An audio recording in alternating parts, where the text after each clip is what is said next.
Bonjour à tous, ravi de vous retrouver pour Afrique Hebdo. Au sommaire, cette semaine, la pollution plastique au Niger, responsable de la mort de milliers d'animaux de bétail. Chaque année, 29% des ruminants décèdent après avoir ingéré des déchets. Le boom des panneaux solaires en Afrique du Sud, les particuliers sont de plus en plus nombreux à s'équiper pour pallier aux coupures d'électricité, mais aussi pour revendre cette énergie. Ils revisitent les objets du quotidien et créent des pièces qui allient esthétique et fonctionnalité. Ces meubles en bois de cocotier sont devenus sa marque de fabrique. Le designer Jean Servet-Somian est notre invité.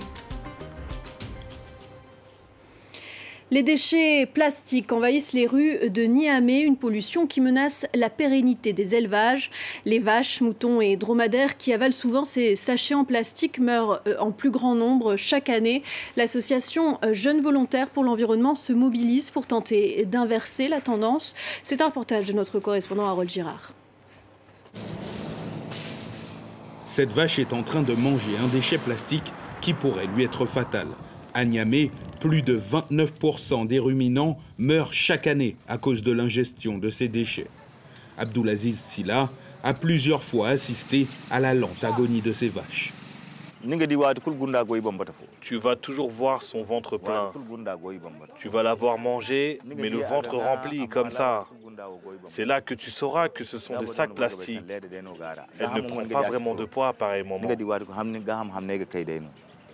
16 000 tonnes de déchets plastiques sont produites annuellement par Niamey.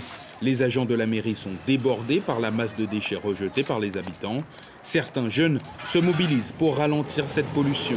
JVE, une association pour la protection de l'environnement, tente de changer les mentalités.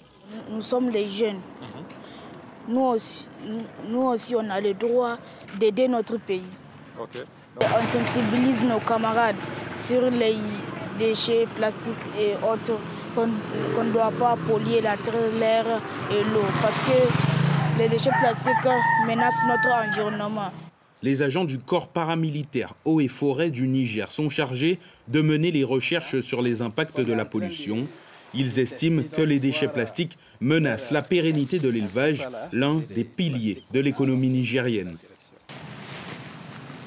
Imaginez tout ça là dans le ventre d'un animal. On se retrouve avec une perte donc, au niveau des laboratoires frigorifiques dans les 5 ans là, d'à peu près plus de 5 milliards. 5 milliards de francs CFA. 5 milliards de francs CFA donc en termes de pertes économiques. Le continent africain ne produit que 7% des plastiques de la planète, mais il est le plus touché par la prolifération de ces déchets. L'énergie solaire est particulièrement efficace en Afrique du Sud. Le pays bénéficie d'un des meilleurs taux d'ensoleillement au monde, avec plus de 3000 heures d'ensoleillement par an. Une loi promulguée récemment permet désormais aux particuliers de produire et de vendre leur électricité. Du coup, ceux qui en ont les moyens installent des panneaux solaires chez eux. Reportage au Cap de Caroline Dumais et Nadine Théron. Pour éviter d'être victimes des pannes d'électricité de plusieurs heures tous les jours, les Sud-Africains sont de plus en plus nombreux à s'équiper en panneaux solaires. Cet homme d'affaires avait 3 panneaux, il en rajoutera 3 supplémentaires sur son toit. Son objectif est de ne plus dépendre de la Société nationale d'électricité. Les perspectives à long terme sont plutôt sombres. Alors, on se prépare au pire. C'est bientôt l'hiver, la demande va augmenter et on va se retrouver dans le noir. Il faut dépenser plus de 10 000 € pour être autonome et attendre plusieurs mois que le matériel soit disponible. Pour cet entrepreneur, le marché explose. Les missions qu'on peut effectuer et donc nos emplois dépendent des stocks. La demande est trop forte et les fournisseurs n'en mettent pas assez à notre disposition pour honorer toutes nos commandes. La demande est d'autant plus importante que la ville du Cap a promis à ses résidents de racheter l'électricité qu'ils produiront en trop. Ces installations seront donc rapidement amorties. Une initiative rendue possible grâce à une nouvelle législation qui abolit le monopole de la production d'électricité de la Société nationale Eskom. Dans les bureaux du maire, l'important est de faire des économies d'énergie. Ce sont seulement les classes les plus aisées qui ont les moyens d'installer des panneaux et des batteries. Alors on est en train de mettre en place un programme qui peut bénéficier à tous les foyers, quel que soit le niveau de revenu, à ceux qui feront des économies pendant les heures de pointe. La ville du Cap s'est donné 2 ans pour maîtriser sa consommation. Les autres villes du pays pourraient suivre cet exemple. C'est un arbre rarement sculpté en raison de ses nombreuses fibres. Le cocotier a trouvé son dompteur. Jean Servet-Saumion creuse dans les troncs pour les transformer en meubles et objets design. Bonjour. Bonjour. Merci d'être avec nous. Pareil, merci beaucoup pour l'invitation. Alors, votre arbre de prédilection et votre signature, c'est donc le bois de cocotier. Qu'est-ce qui vous attire dans ce matériau, les cocotiers que vous surnommez d'ailleurs vos demoiselles? Mais oui, je les surnomme mes demoiselles le Grand Bassam parce qu'elles poussent dans mon environnement. Elles poussent sur toute la côtière du côté de Grand Bassam.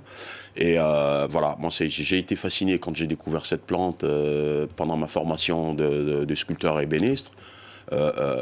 J'ai été fasciné de savoir qu'on pouvait travailler le cocotier, et que c'était un bois très dur, et que sous sa fibre, il y avait quelque chose de génial. Je récupère les plantes quand les gens ils ont coupé les propriétaires terriens ont coupé des plantes de cocotier pour peut-être construire une maison ou quoi. Ils me font appel. Moi, je vais les récupérer, ces plantes. On va l'enlever l'écorce, on va le laisser respirer pendant 2 mois pour perdre un peu de son jus. Et à partir de 2 mois, nous, on vient intervenir sur la sculpture. On a 1 mois et demi, 2 mois à intervenir, à creuser, à sculpter, à creuser. Et après, on va encore le laisser sécher pendant encore 2 mois. Donc, on arrive presque à 4 à 5, 6 mois. C'est vraiment le processus pour avoir un objet ou une sculpture ou un meuble bien fini. C'est vraiment le processus qu'on a pu trouver pour pouvoir vraiment avoir des matériaux bien finis, parce que c'est une question de temps, c'est une question de séchage, et c'est une plante qui dicte, c'est elle qui dicte comment on doit la travailler. C'est pas nous qui la dictons, c'est elle vraiment qui nous amène comment on doit la travailler. Quand on écoute comment elle se donne dans notre jargon, comment on peut la travailler, mais c'est vraiment une plante qui a beaucoup de facettes. Donc il faut prendre le temps de la travailler, il faut prendre le temps de la laisser respirer, il faut prendre le temps qu'elle sèche avant de pouvoir la cirer, la vernir ou la laquer. Parce que si on ne prend pas le temps, si on ne suit pas le process de cette plante, ben, le résultat, on le verra aussi. On ne peut pas tricher, c'est une plante avec qui on ne peut pas tricher. Donc, et vous dites aussi que le cocotier, c'est un symbole de la force de l'Afrique? Bah, c'est une force, le cocotier, c'est une plante qui a tout en elle.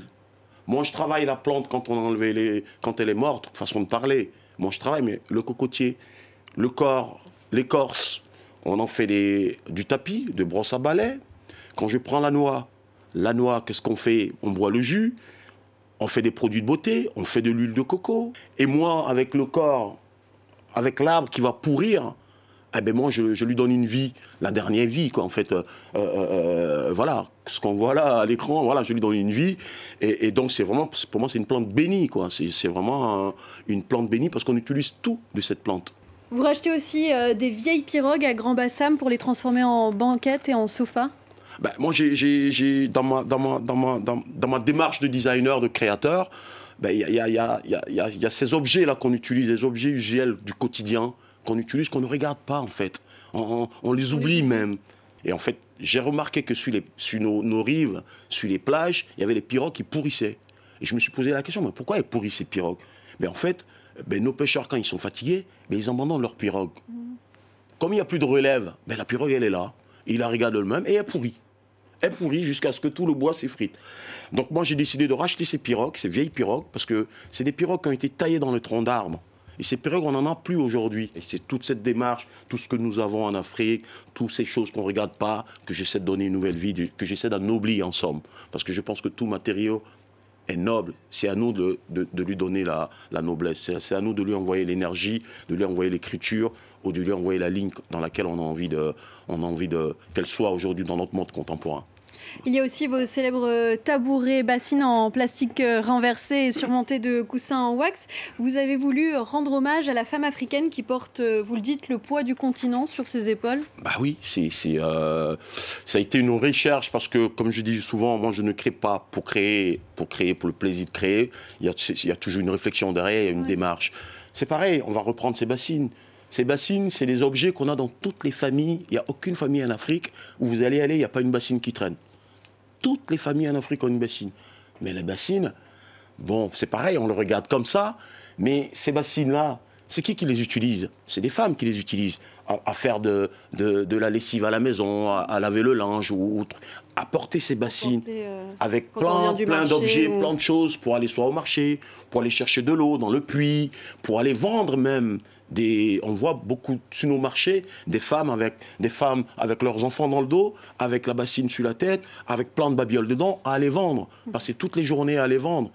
Et moi, ce regard que j'ai, c'est pas quelque chose qui me satisfait en fait, parce que c'est toujours les femmes qui ont cette démarche-là. Il n'y a pas d'homme qui porte une bassine, hein. Il n'y a pas d'hommes, les hommes ne les portent pas. C'est toujours les femmes. Donc la réflexion pour moi était de me dire que moi je ne suis pas d'accord avec ce qu'on va nous dire. On nous dit c'est notre tradition, c'est notre histoire. Bon, c'est pas. Non. Donc l'idée, c'est vraiment conceptuel, c'est de créer à partir de ces bassines, de regarder comment les femmes elles le portent, tout ce poids-là du continent. Moi j'ai voulu détourner ces bassines, j'ai voulu amener une autre écriture, c'est-à-dire les transformer en tabourets, pour inviter tout le monde à s'asseoir et à réfléchir. Est-ce qu'au XXIe siècle, dans le siècle qu'on est aujourd'hui, il va falloir qu'elle porte toujours des bassines ou des seaux pour aller vendre, ou pour aller chercher de l'eau dans les puits, dans les marigots? Il va falloir qu'on trouve des solutions parce que c'est plus possible. Et on a eu beaucoup de discussions. On continue à avoir des discussions d'ailleurs autour de ces tabourets. Donc, Comme maintenant. Voilà. Pour finir, vous vous inscrivez aussi dans une logique de transmission pour que la jeunesse ivoirienne et africaine soit formée aux arts sur son continent d'origine. C'est important.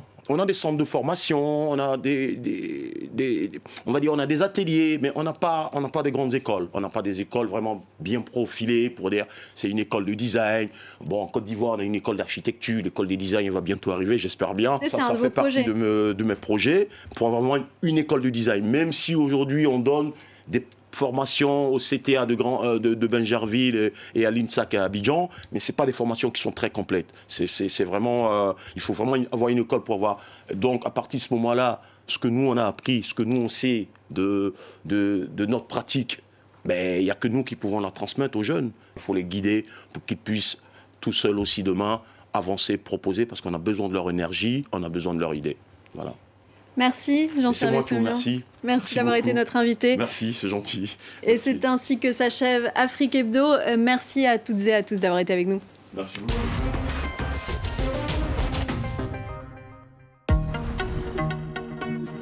La planète souffre, la catastrophe climatique, on le sait, est à nos portes. Les émissions de CO2 explosent, les espèces disparaissent. Mais dans le même temps, un mouvement de masse est en marche pour rectifier le tir. Scientifiques, ingénieurs, chefs d'entreprise, leaders mondiaux ou adolescents, nous leur donnons une voix dans Élémentaire. Il y a vraiment des solutions qui sont à déployer.